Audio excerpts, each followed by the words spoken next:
Verse 8.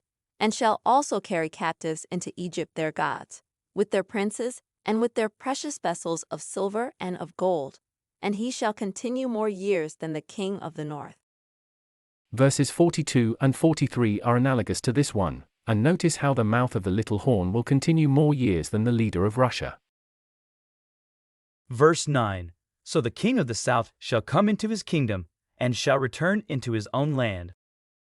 This verse is in continuance of describing how the king of the south, the leader of the little horn nation, entered the land of the king of the north, Russia, made an agreement, and then returned to his own land.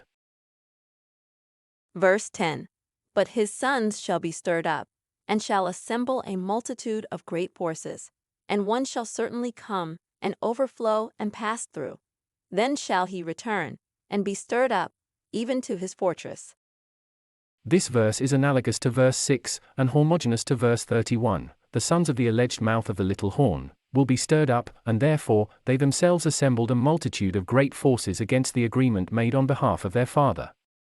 Apparently, his sons want him to have all the political power.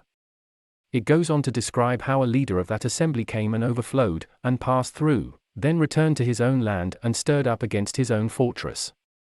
This overflowing leader could be describing the friend of the alleged mouth of the little horn, the leader of North Korea, coming, and overflowing, then returning and stirring up conflict against his neighbor, the South, which would be a perfect opportunity in his mind for such geopolitical conflict. Please subscribe and click on the bell to get notified for the next 3 chapters in this series.